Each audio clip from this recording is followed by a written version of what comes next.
Hello and welcome to Bookworms. It's the show where we read books, talk about books. I'm your host, Alex. And I'm Joe. How you doing, Joe? I'm doing well, Alex. How are you doing? I'm doing well. I like how I asked how you're doing, even though we literally just had dinner together and I've been talking for like 2 hours. Yeah. You're also in a lot of trouble with a bunch of other people because you were kind of a bum and just came straight to the house here and didn't go out with friends. Yeah, I did that. Yeah.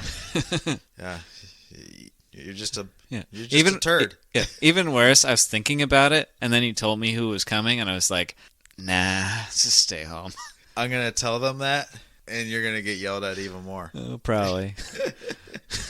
So be prepared when you show up to work tomorrow, Alex. Yeah. I do like them, but I also like sitting in a chair and not doing anything. Even reading the books you're supposed to be reading. Yeah, this book is, we're recording it a bit later than normal because this thing was a bear to get through. A bear, but still rewarding.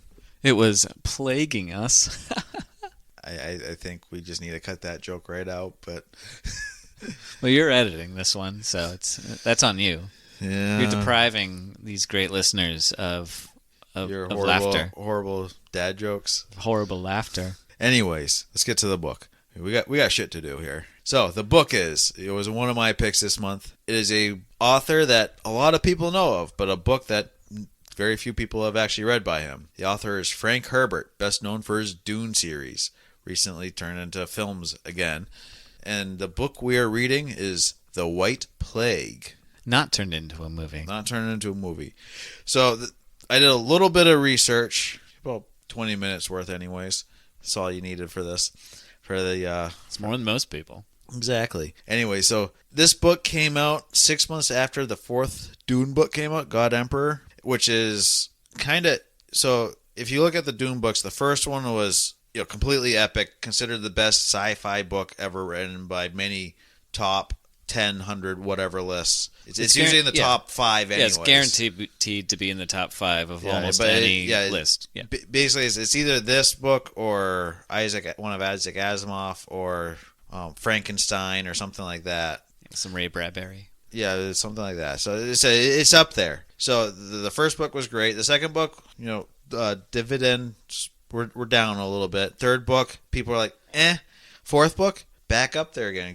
Started hitting big numbers again. So, but this book came out at about the same time, within a couple of months, like 6 months, within 6 months of each other. So it was kind of overshadowed. People were like, "Oh, we already got a Frank Herbert book. We don't need another one. We're searching for another sci-fi book."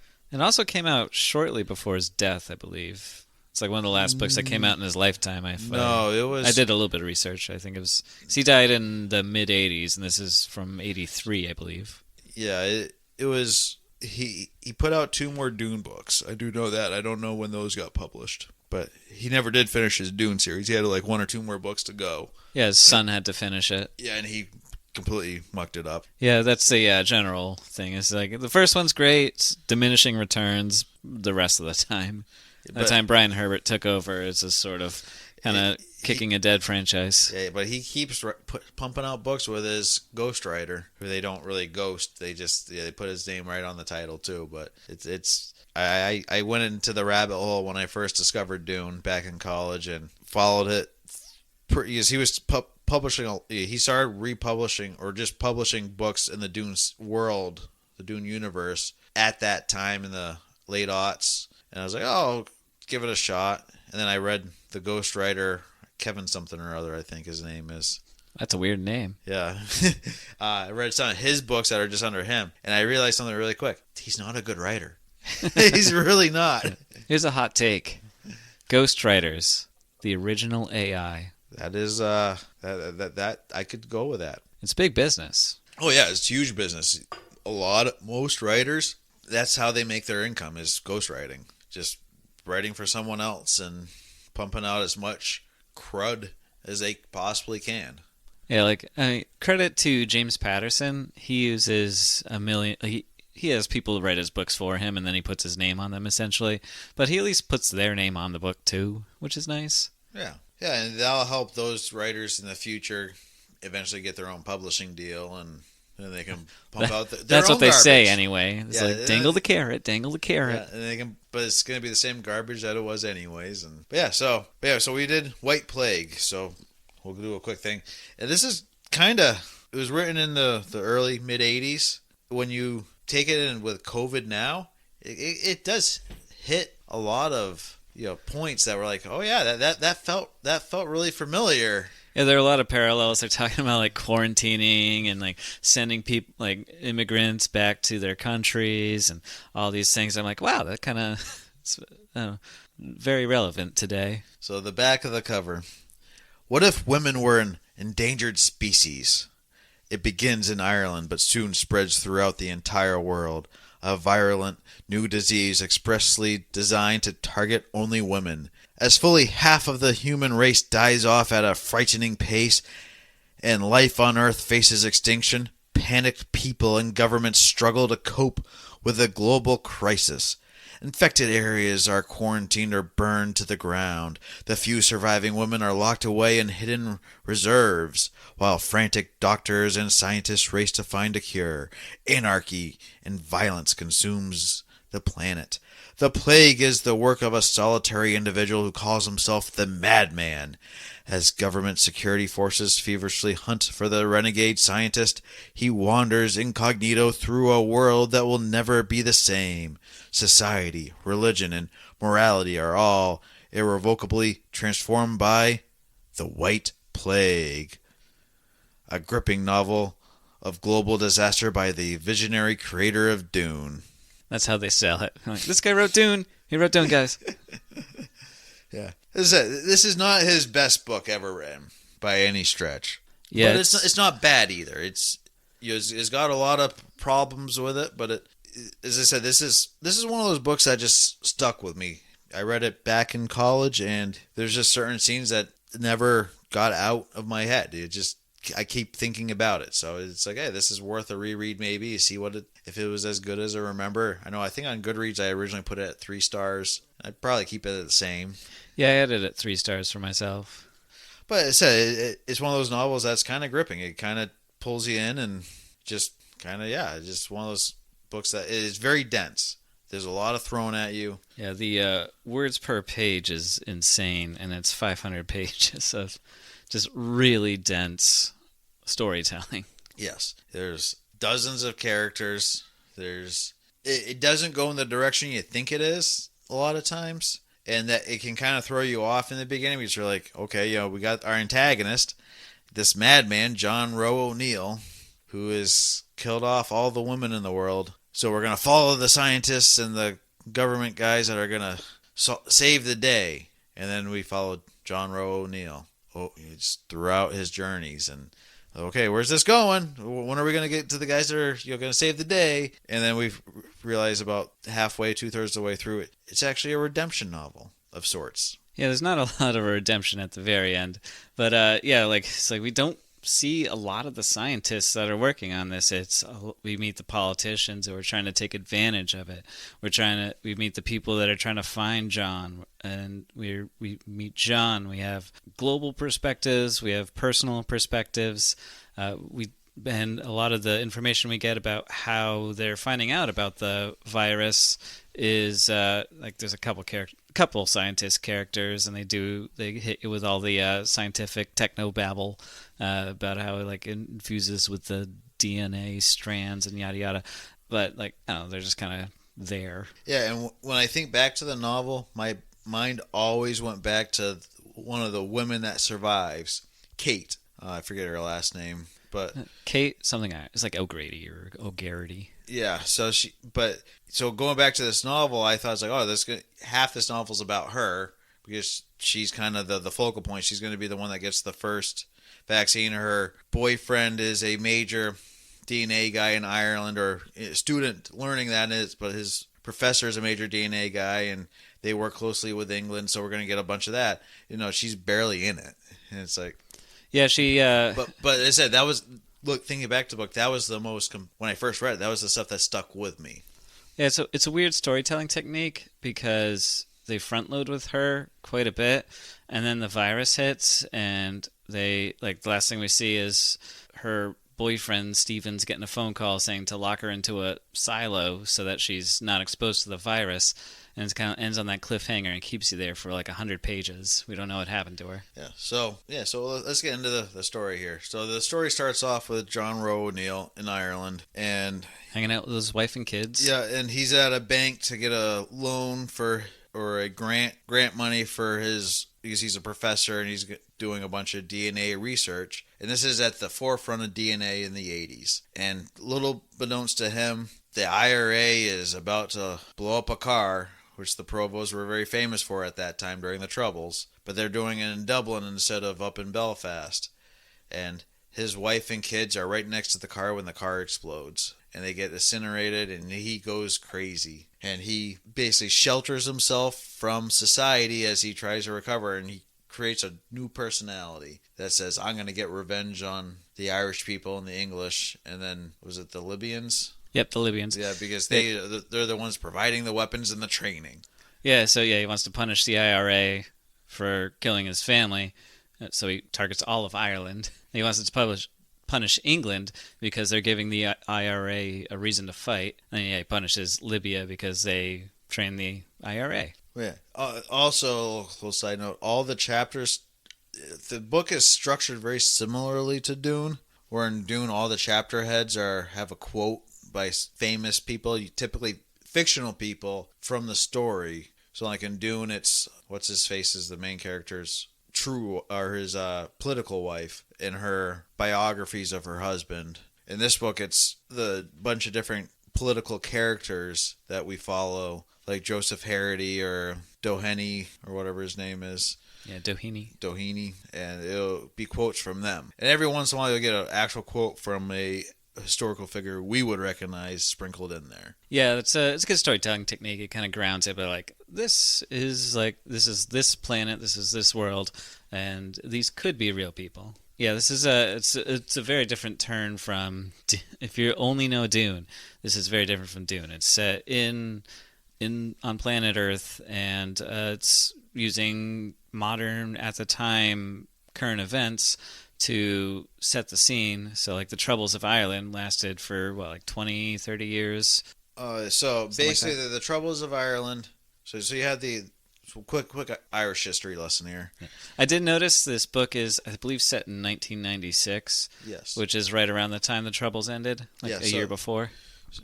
So the IRA was formed in the early 1900s. As an offshoot as the Irish Brotherhood, and they became basically the Irish Brotherhood split off into two different forms. It was a government form and then a military form. And the military form of the IRA fought. They're the ones that ended up in the Easter Rebellion.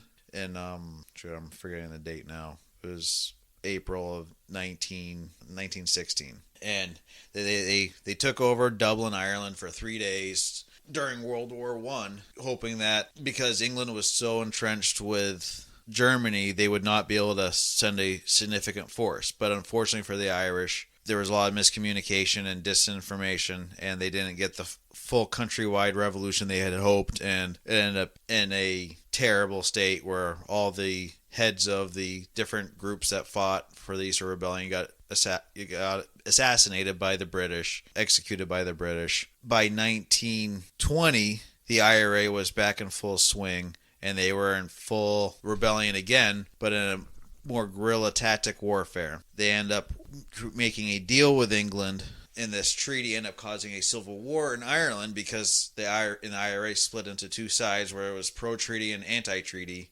And they end up, the treaty people won, the pro-treaty people won, and the IRA kind of went underground for a bunch of years. But, as most people will know, the 6 counties of Northern Ireland were split off of Ireland. And it was thorn in the sides for a number of years. IRA kind of goes underground for decades. And then they start to resurface because the civil rights movement in the United States sparks this new idea, hey, why don't we copy them with this nonviolent stuff? So they started doing marches in Northern Ireland, and the pro-English peoples got violent with the anti-violent people of the protests, and the IRA started stepping in and defending them. This created a rift between the IRA, because a lot of them said, hey, we won our war, we don't need to do this, this is not how we do this, we should do it politically. But then another group, a more activist group, said, no, we have to start the fighting all over again. And they call themselves the Provost, the Provisional IRA. And that's where we get into this group here. And so this is 60s and 70s. They start what's called the Troubles, where they start bombing campaigns, and they're using sniper rifles and just it's like a guerrilla warfare again, but in urban environments. Yeah, unofficial war between like Ireland and England, a very small part of Ireland and England. Yeah, but it mostly stayed in Northern Ireland. A lot of people would get brought across the border because it was really easy to do border crossings because there was no will to actually stop the border crossings. So people would get brought over to Ireland, get disappeared, or vice versa. Whenever the Provo IRA had a problem.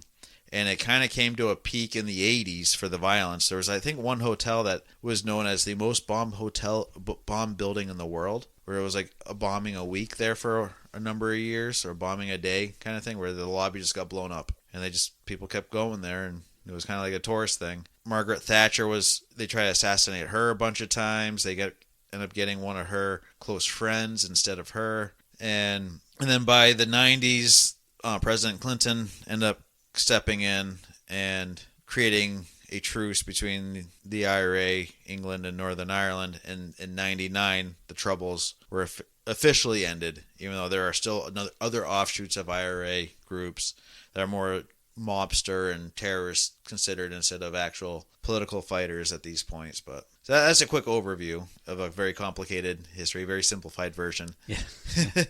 It's like 30 years compacted into 7 minutes. Yeah. Yeah. It's helpful to know, like, kind of set the scene, because it kind of, like, even though the world ends pretty fast, like, the main players involved, like the IRA, the U.S., the English leaders, like, they all come into play here. And I wanted to read the precede of the book as well, because it just sets up the themes very well in this book, which is really all about... I did have that as something we should read. So which is really all about power.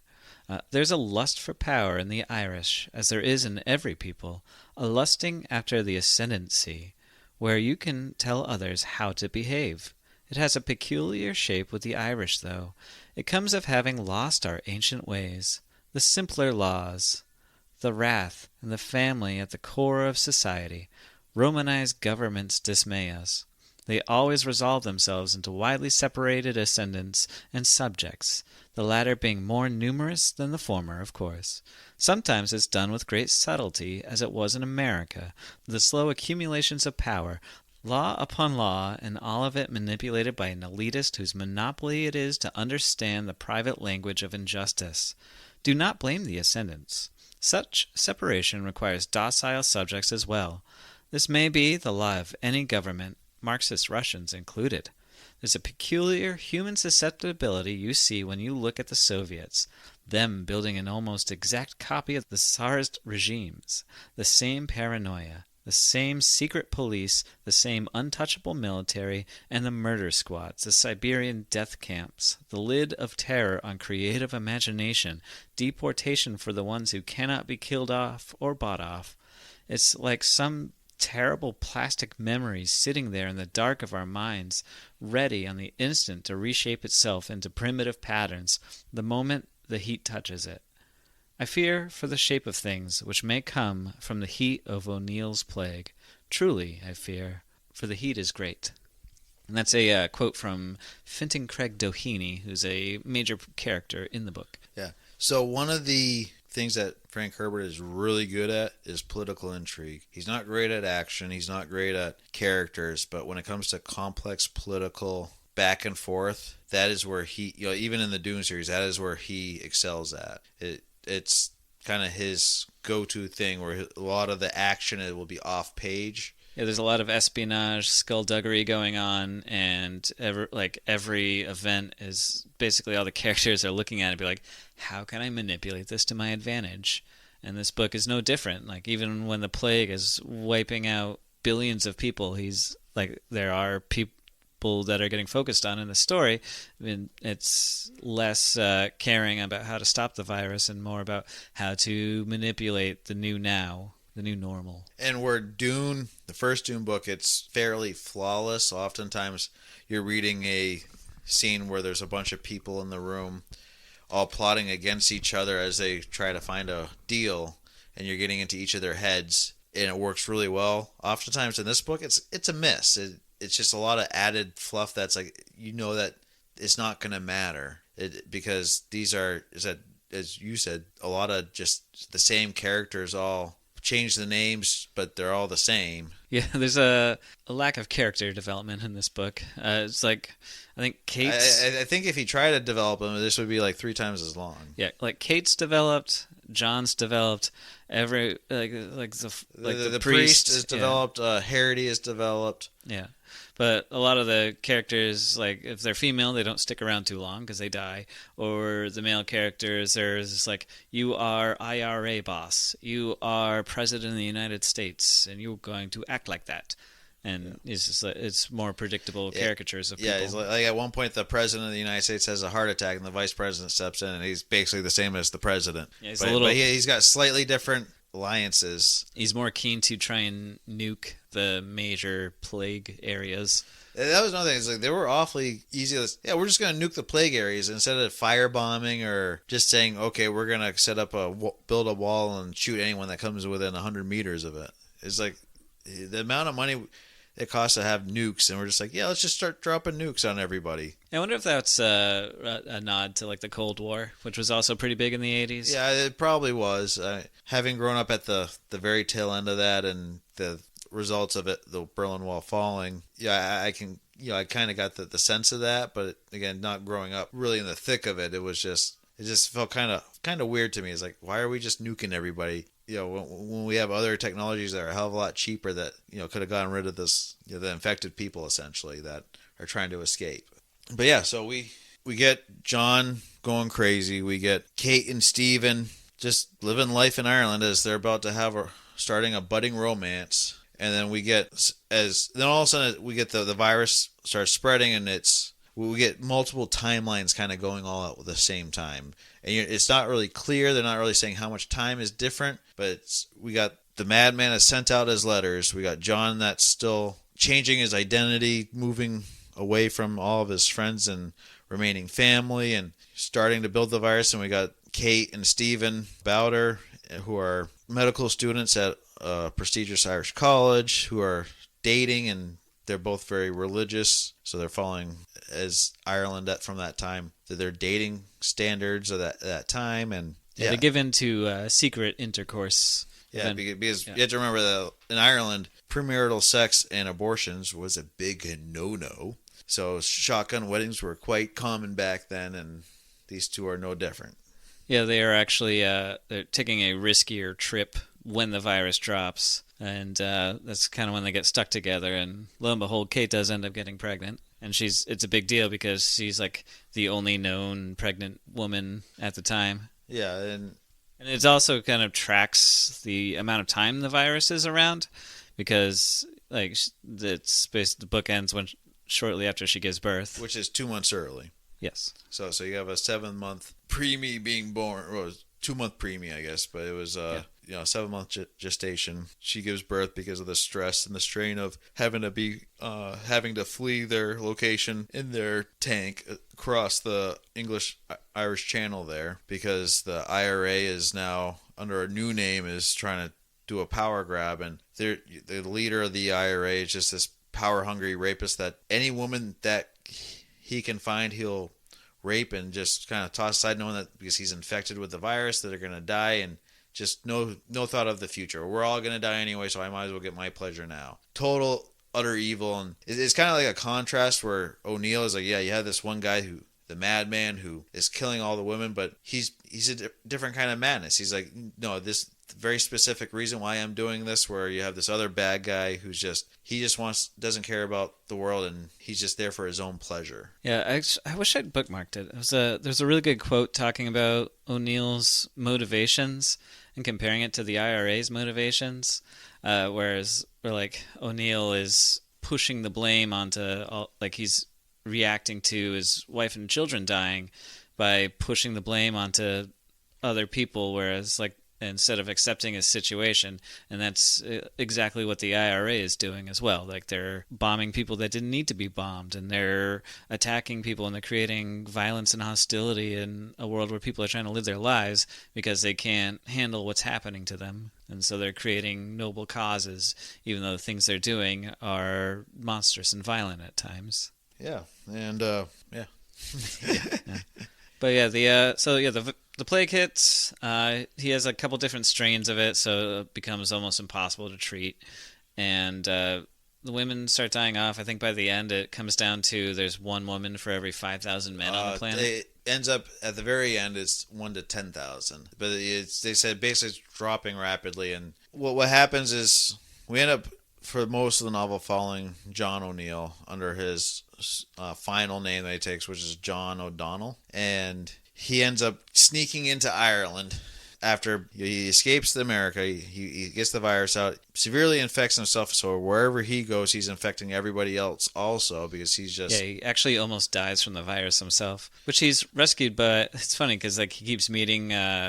females who, right before the virus really takes effect, he keeps meeting female people who actually aid him and help him out. Yeah, and he doesn't quite understand what he's doing as he's doing this, but he eventually gets to Ireland. Yeah, it's the intent of going there, posing as a molecular physicist, and he is one, but he wants to go there, yeah. Get in with their scientists and disrupt the research. Yeah, disrupt any research. Even though it doesn't explain why he thinks the Irish would have the research, because typically, especially in this time, Ireland was a very poor country. They did not have the resources that they do now to do these kind of things. Yeah, and it would have been up to the United States and Britain and Russia primarily to figure this out. It is weird they would set the main research facility up in one of the areas that was specifically targeted by the virus. You'd think they would send samples to Russia or something like that, where it's more rural and you can more easily do it. And I said England, it made sense to have a major facility because they had the resources to have that. They had the educated people to have that, so they already had everything in place. It was just a matter of did they have enough information? And as we do find out, the English do end up getting the virus. Even though the Irish are the ones that get the key, it's the English that break the code. And with the help of the Americans that they send over there and the Russians that they send over there to break the code. Yeah, and it's funny because he's disguised himself thoroughly when he gets to Ireland, and he gets identified almost immediately. But it's also funny because there's no way to verify his identity because the people who were bringing him into the country were just being really brutal and cruel for no reason, and they destroyed his passport, so he had no identification on him to show who he was. So he just says, "My name is John O'Donnell" instead of John O'Neill, and nobody's able to do it. But they kind of some people know his face, and he matched the description to a degree. So they're like, let's see if we can pair him with people while he travels across Ireland and see if we can get him to a minute. The whole idea of we're going to make him travel across Ireland in this big odyssey made absolutely no sense. It was so stupid. Oh my god, I'm glad you agree, because I'm reading, this is the most convoluted, stupid idea. Just talk to him and hope he admits something. It's a quick interrogation ended up solving the whole thing anyways.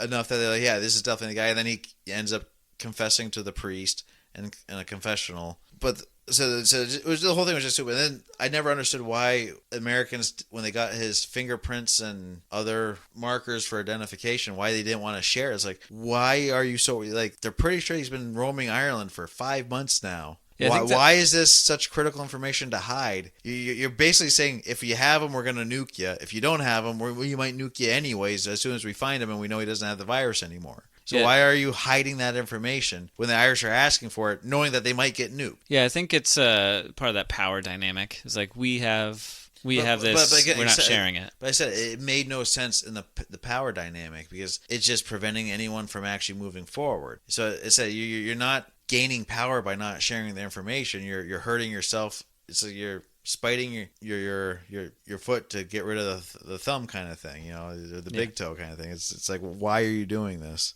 Yeah, it's sort of I'm trying to make other comparisons like The Walking Dead. Like the main villain isn't the zombies; it's the people. It's like they're always like trying to find a new safe place, and the people there are always trying to kill them or manipulate the situation to their own gain. And like that's exactly what's happening in this book. And so any little bit of information, people just hold on to it. So another thing that bugged me early on was when the scientists are first meeting and they're trying to figure out how John created the virus, but mostly how did he spread the infection. And none of it they're just making basically wild guesses. Yeah, it's a lot of like science babble. Like, are the males the carriers, or is it airborne? But again, they had no research to go in. They're just saying, let's just throw out a bunch of ideas and say the one we like the best. And it was kind of, to me, it was kind of a lack on Herbert's part on his research on how we track diseases, because even in the early 80s, before we had methods for tracking. Well, they weren't as sophisticated as they are now. It became more sophisticated in the late 80s when the AIDS epidemic smashed us. So I get if maybe he just didn't have that information. Yeah, like all the main information, all the stuff they learn, it's usually through epiphany or sudden realizations. It's not through the scientific method and hard work. Because that doesn't turn pages really. But but as I said, reading it now when you had the AIDS epidemic, we had SARS, and then we had COVID just recently. People are a lot more literate with how we do tracing and the RNR, the infected versus how many people that infected person will infect, kind of stuff. So we are a lot more literate than Herbert would have been in the early 80s. But still, it's like you could have done some research with the CDC and say, how would you deal with this? And it would have been much more, I don't know, just realistic, I guess, than it is. Because the way they say, they come to the conclusion that he infected the money made absolutely no sense for logic on how they came to that. But that was the right answer. Yeah, they just keep throwing answers. This is a spaghetti testing. Yeah. But actually, since they stripped him naked when he got to Ireland, and I wrote a little note down. It said that symbolizes John's rebirth. So there you go. There you go. Yeah. So yeah, there's that. I also got like wandering the desolate wasteland that was Ireland, and just kind of like his descent into madness, doing that. And by the time he returns to society, it's completely different. It's all out war. There's been a million internal power struggles. I actually equated that to. Have you ever read King Lear? I have not. It's got very different plot to it, but it actually follows a lot of generalized themes of King Lear very closely. Okay, that's definitely interesting. I do see how a lot of people would get very annoyed with this book, with especially the way the female characters are treated too. Yeah, they all die.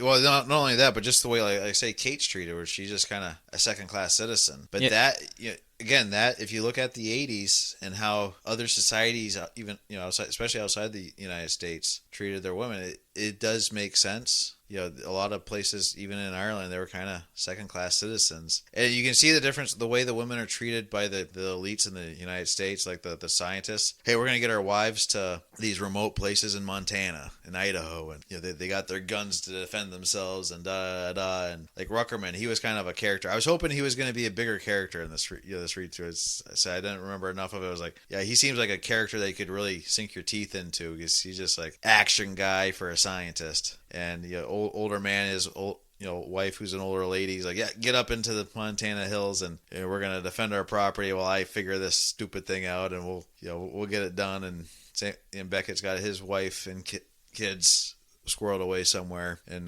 Minnesota, I think. And yeah. But so none of that ended up none of those women were really explored. But we get Kate, who's just this floundering woman who's very naive, very submissive, that just letting things happen to her. Yeah, it's almost interesting too, because when they first get the call that the virus is landed and it's spreading quickly, like they don't talk to Kate to say, hey, barricade yourself in the silo. They talk to Steven and they say, hey, barricade Kate in a silo. So they're basically telling him to imprison his girlfriend with very little detail of what's going on.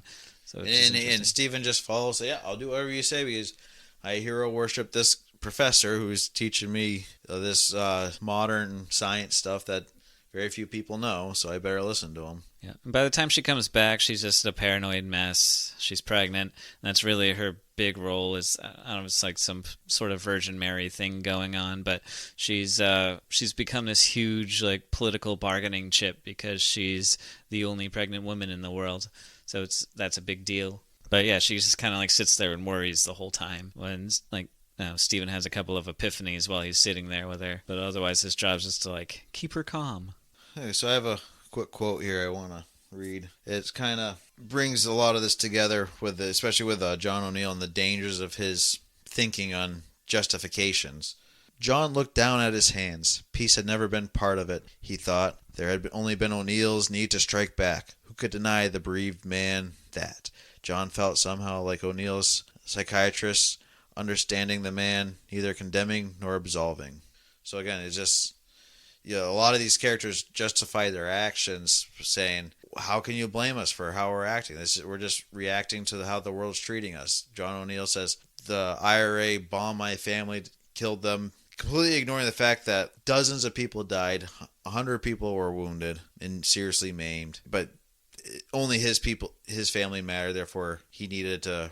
How can you blame him for reacting and trying to get back at the IRA and the English for continuing this fighting and the Irish for supporting these terrorists? Just like how the President of the United States in this story is making power deals and trying to bring down the old guard while bringing his own people in. And the scientists are trying to backstab each other so that whoever's country that ends up making the vaccine is the country with all the women. They can save all their women while they control all the power.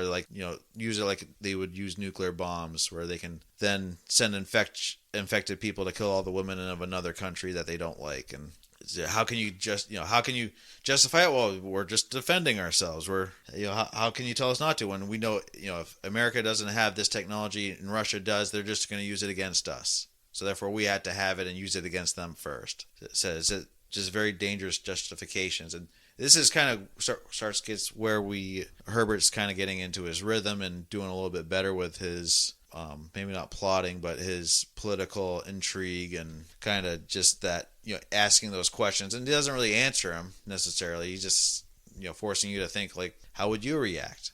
Are your justifications for your major losses equal to and deserved to the rest of the world? If your family was killed, Alex, would you create a super virus, and is that deserved? No. If you had the ability, Alex. Yeah, I just mope for a while. Yeah, you are kind of mopey, aren't you? Oh, always.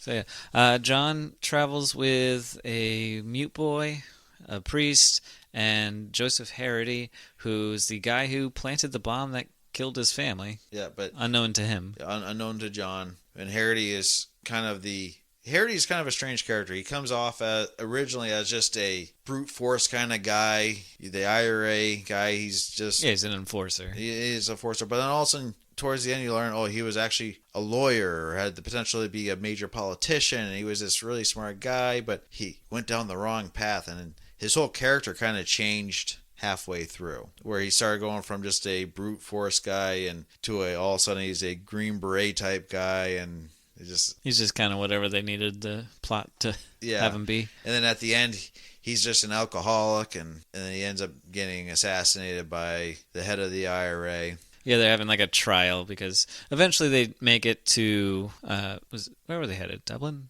Well, they went to Dublin, but I forget what the research facility was. But they ended up taking him to the research facility. Yeah, where they by that point John's had his bit more of a psychotic break, and he's like the entire time they've been traveling, they've been having these philosophical conversations.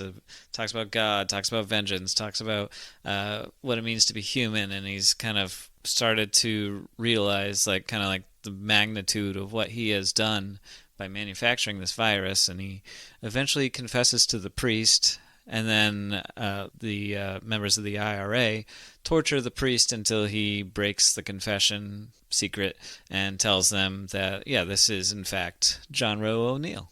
Yeah, and So it's kind of a redemption. At this point we're realizing it's a bit of a redemption story, and it's not so much a redemption for John O'Neill because when you've killed half the human population, how can what is the proper punishment for that? And that's the whole point of the mute boy is he's kind of what represents because his mom died and he took a vow of silence until the man that killed his mom is found and killed. So it's almost a redemption story in that at the very end the boy forgives John O'Neill and even Kate when she gives birth to her daughter and they're in the ship and she says this is what we're gonna name our daughter. I didn't recognize the.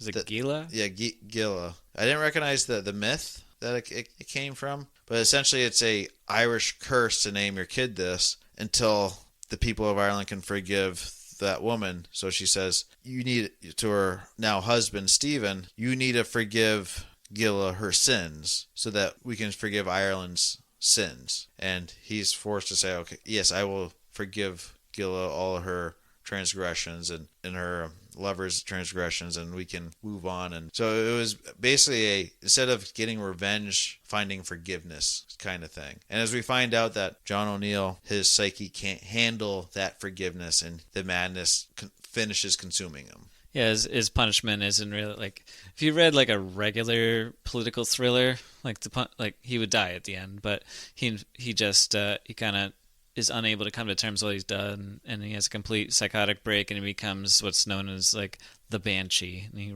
runs around the hills screaming. And people stick out food for him like they do for the little people, and he becomes like an urban legend. Yeah, and basically it's kind of at that point in the story we're getting how the Irish are very big into their myths and their legends and creating stories out of those, and how all of a sudden because of this whole thing they had stopped making myths and legends and telling stories, but this was a rebirth to that even, where now all of a sudden we can start giving myths to the madman. Yeah, and the rebirth isn't all good things too, because there's like we've been talking about like the whole like quest for power.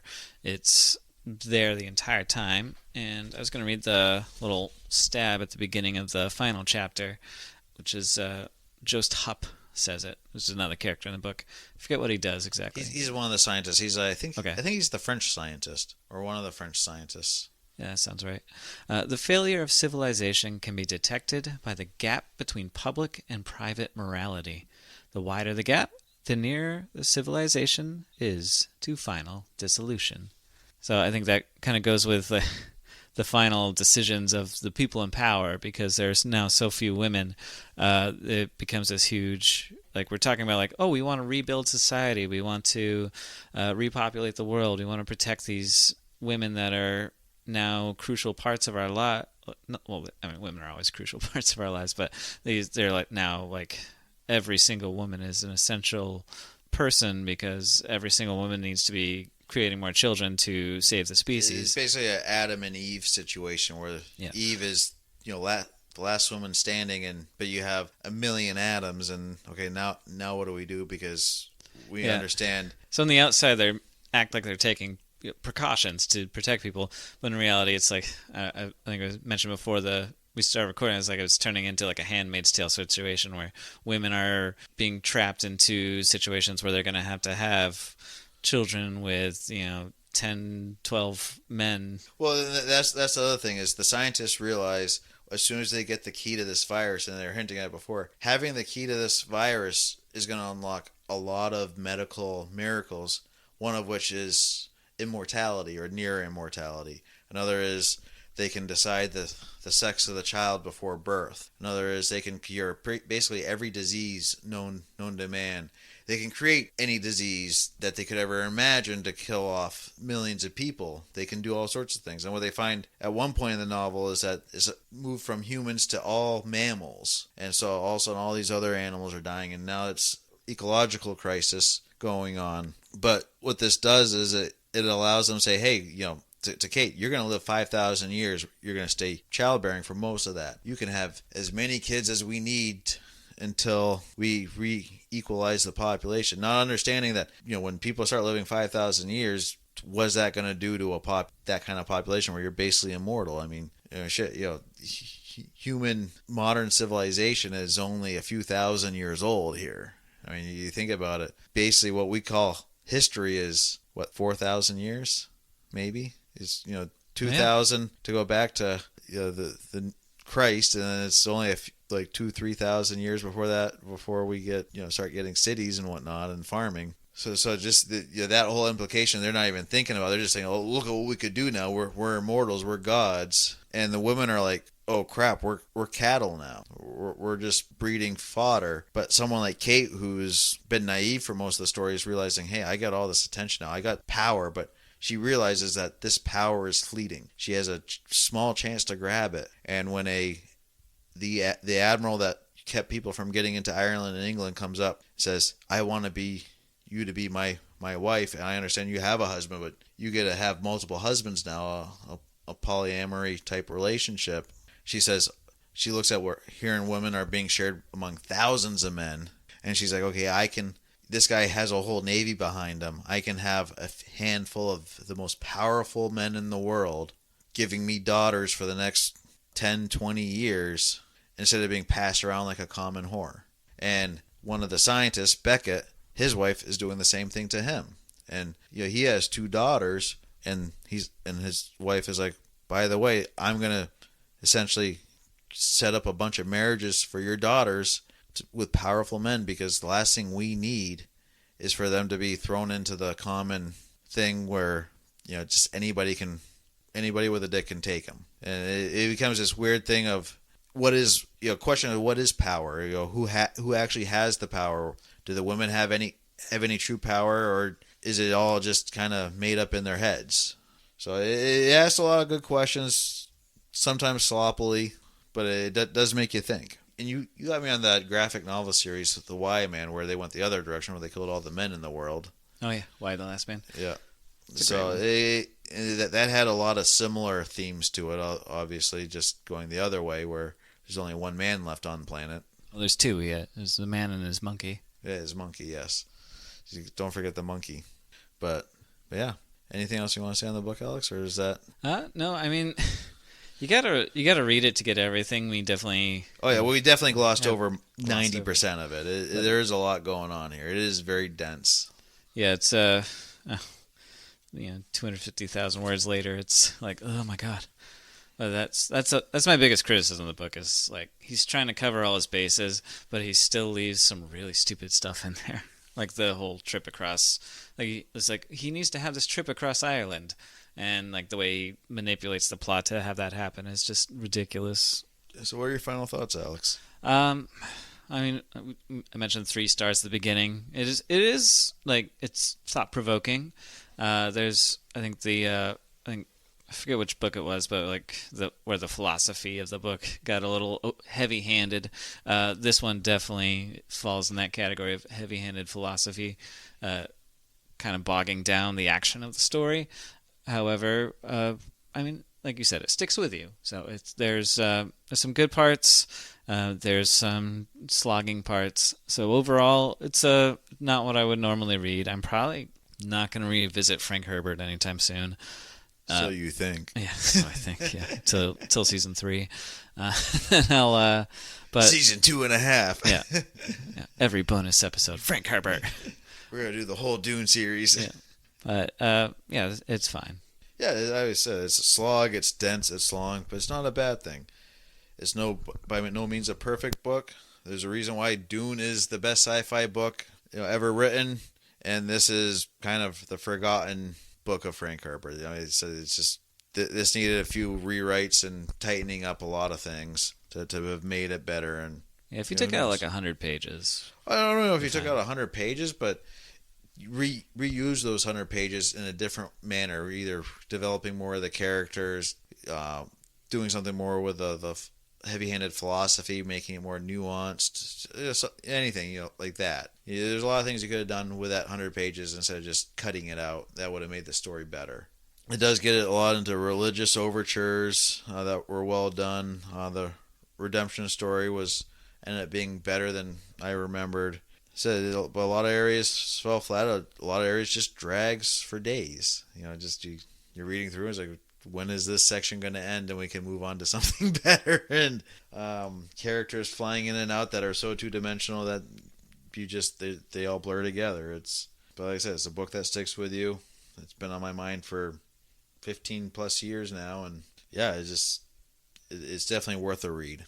I think, even if it is a hard read, it's worth working through, and especially nowadays with like I said, we've had several pandemics that we've lived through now, and it does touch that weird chord of dealing with COVID and everything, and even with like the political stuff we're going through right now, where people are for or against it, it's just utter chaos at times. That's like, yeah, it's a lot of this rings familiar. So I got some questions for you, Alex. Lay them on me. You ready? Yes. Okay. John Rowe O'Neill's reaction to his wife dying feels extreme. Is he meant to be a tragic figure, or is it just a loose justification for his evil? I think there's a tragic figure feel to that. Like I said, with the King Lear vibes, where he goes crazy and he does things that he shouldn't do, but in the end he tries to find some redemption at the end. He's definitely a tragic hero, I would say. I remember there was one part of the book, I forget who it was, they're talking about his justifications, and they say, oh yeah, his wife and children were killed, and someone had replied that, I think it was Kate saying that thinking that it's much more romantic to think that he's getting revenge for his wife and not at the kids. More, the kids kind of ruin the romance of the story, and it does kind of go on about the wife and less about the kids. And I know you don't have any kids, Alex, but if my kids died, I'd be devastated, and it would hit differently than the wife. I mean, it'd be devastating for anyone dying, but so it hits differently, Yeah, I mean, if we lost Becky, like, we'd lose all our listeners. Yeah, well, a good half of them anyways. Yeah. I mean, the kids aren't listening to this, nor should they be listening to this. Yeah. Having lived through a pandemic, does the book have a realistic feel in the reactions of the people and the governments? Well, I mean, yeah, the quick to quarantine people, that definitely hit. It's like, oh yeah, that's like within a couple weeks, like, we're all inside, as they say. I think the willingness of people to be quarantined and isolated I don't think Herbert would have predicted that, because, like, if you remember COVID, there's people that resisted it very heavily, and there had to be, like in other countries, there was, like military, like patrolling the streets to keep people inside, and like here it was a big struggle in the U.S. to try and quarantine people. Whatever side, whether you agreed with that or not, that's what it happened. I think that with the rapidity of how fast the women died or the girls died in this, that the quarantine made more sense, because basically if you catch this and your whole family, all the women in your family are going to die within a week, you're going to take it a lot more seriously than when they say 2% of people die and it's almost all old people. Yeah. So that is definitely, for the quarantine side of it, has a different feel for it. Where I think a lot of mothers or parents in general would say, my children are going to die from this. I'm going to lose. Yeah, my daughters are guaranteed to die. If you get it, it's a death sentence. Yeah, they're going to be, we're quarantining and we're going to do whatever it takes. So I do think that is a major difference between COVID and this. So, when you say, 2% is just the old people, okay, I don't know that many old people, just my parents, and they're fine. I don't know. But yeah, I think Herbert's probably familiar with how people like preparations for pandemics, so that's probably what he was going off of. I do feel that the governmental subterfuges were a little extreme. Like, I don't think again, seeing how the pandemic happened, how much cooperation there was. Yeah, there's still competition, but it wasn't like if China beat us to a vaccine, we weren't gonna, and it being a perfect vaccine, we weren't gonna say, oh, screw them, and China was gonna be like, no, we're not sharing with anybody. They're looking at us like, hey, we can get, we're all looking at, if we are the first ones to get a good vaccine, we make a lot more money by sharing it with everybody. selling it on the cheap, and we get more renown from everybody for saying, we covered our people first, but then we sold it. We were mass producing so fast that we were able to sell it to you guys on pennies on the dollar, vaccines. So I think that side of it he ended up getting wrong, I guess.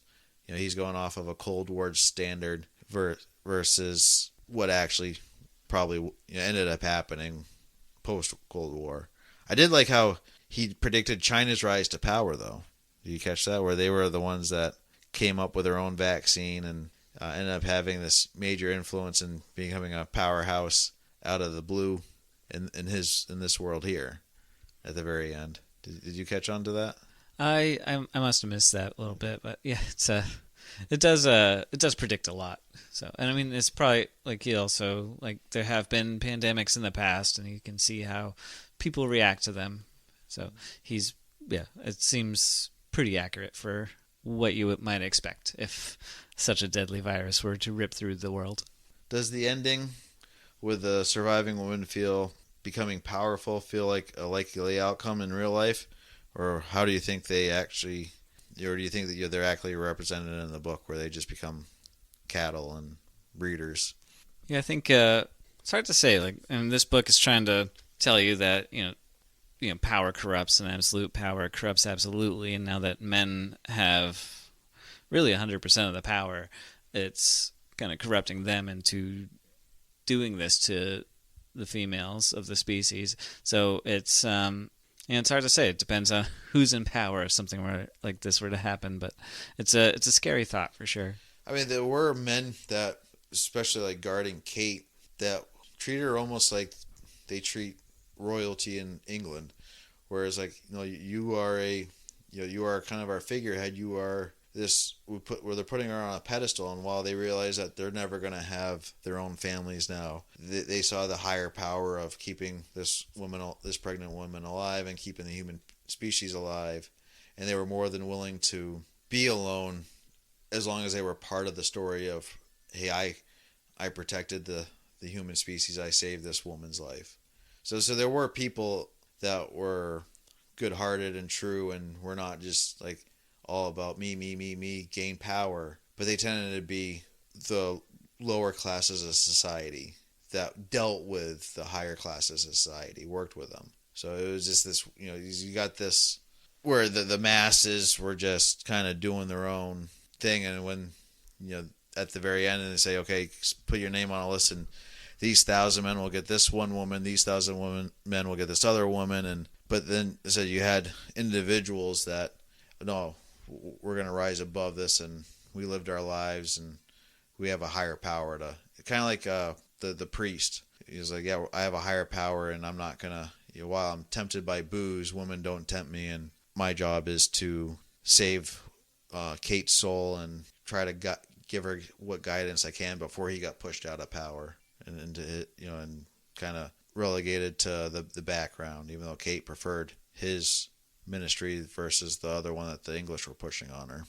But I don't. It's hard to tell how it would go. I know, and say if it went the other way and you only had a handful of men to a lot of women, there's a lot more options for repopulating the earth, just the way it is. So that's why doe season is very short, but deer season is quite long. Yeah, for shooting bucks, you can shoot as many bucks as you want because one buck can breed 100 doe in a season. How does this book compare to the Dune series and with his other novels? Have you read any of his other novels, Alex? I've only read Dune. Yeah, you did read Dune. Okay, I didn't know that. But how do you remember much of Dune? It's been a minute. I mean, obviously Dune's the better book. Like I think I've described Dune as like the Mona Lisa of sci-fi. It's like really one of the first books that comes to mind when you talk about the sci-fi genre is Dune. So comparing a lesser-known Frank Herbert book is kind of like comparing a turd to a sunset. Well, I mean, when we've compared other books, it's usually a really bad author to a really good author, where this is the same author, just his better novel versus his not so good novel. Yeah, pretty much. But yeah, Dune it's good. I honestly don't really enjoy Frank Herbert's writing overall. Kind of like similar complaints about this book with Dune. Like it's overly overwritten. Like there's so much going on, and like that one makes sense because you're building an entire world. But and like this one's just set in this world, and we kind of everybody's familiar with it. Who's gonna read this book? So like that overwriting makes sense because you're world building, telling a story, developing characters, yada yada. If this is his writing style for everything, though, it's just like, oh my god, how did you write so many books? This is such a slog. Yeah, he definitely has a trope that he likes to write. You know, he definitely follows the same writing patterns. It said that the way he writes the chapter headings is the same in most of his books. I've read all of his Dune books. I've read a few of his other books. Compared to the Dune books, especially the first four, this is definitely of a lesser class. The fifth one I just reread, and it's really awkward and weird. He goes out there on some sex stuff that's like, okay, you have some really weird ideas. But reading his other books, which aren't bad, but they're just pulpy. They end up having that sci-fi pulp feel where there's just something missing. They're not bad per se, but they're not memorable. They don't stick with me. I don't really remember much about them. So like I said, this kind of falls in that middle ground. Yeah, what worked for Dune, he tried to recapture that lightning in this book, and it missed just enough. Yeah, I think this would have been better off with a faster pace. Like I like the thoroughness, but just kind of write it like a traditional thriller where it goes very fast. Okay, so final question. I know we've kind of covered this, but how does the book address the issues of gender and power dynamics overall? I mean, there were like the original conclave that was like trying to figure out what to do with the virus. It was much more equal, I guess, with female to males. But then the women died off, and the male to female power dynamic changed dramatically. So it's the men are in power, and the women, if they don't have any kind of leverage, they become cattle, and that's what it is. Oh, we didn't cover it in here, but this was a big section of it. The guy that restarted the Druid religion, McCrae, and he had 32 women just to himself. Oh yeah. It's like, and he's got like half of them pregnant, and everyone's just watching from the distance because he's got enough firepower to defend his property or whatnot in the middle of Ireland, and everyone's all pissed off. He's like, hey, why does this guy deserve this weird looking dude that's not really Irish but claims to be Irish get to have all these women? But because they're all covered in plague, and this guy has this one little 1,000-acre island of paradise, they can't go in there without killing all of them. They don't dare go in there to kill them all because that's 32 women, and that's when you got 1 to 10,000. That's that's quite the thing. But that was just a weird dynamic there, and he's trying to bring his nephew in because it's his only living relative, and he ends up getting put in some sort of prison camp, and never clear what happens to him. But yeah. So it was just, yeah, it's definitely a weird thing. I think, like I kind of said earlier, you had to read this in the eyes of a person living in the 80s, because the way women were treated in the 80s is very different than the way they're treated now. Yeah, there's a lot of similarities. There's a lot of the same problems, and while things had changed drastically for women, especially women in America, by the 80s, thanks to the revolutions of the 60s and 70s, the cultural revolutions, the 80s was kind of like the first time where women were in the workforce in mass, becoming independent, not basically being able to support themselves, not needing to get into a marriage to survive, essentially. But they were still treated kind of like objects back then, and they were sexualized, and to a much greater extent than they are now. And so reading it from that perspective is very different than reading it from a modern perspective nowadays, I think. And it does take a hard look at what a world without women would look like, because like at one point when they're driving through whatever city it was, there was a bunch of men that had become cross-dressers or transsexuals or whatever they wanted to be called at that point in time, and it was just this weird dynamic of these desperate, horny men that, like, yeah, it's especially in the 80s where a lot of in Ireland especially, that was a crime. You could be put to death for wearing women's clothing or sodomy or all that stuff. It was either that or like the like suicide rates in Russia like skyrocketed. Yeah, but it's like, but these are desperate times and people are horny, and they're like, okay, well, is this mockery of what women, what we consider a normal woman from that time period worth what we're dealing with now? Because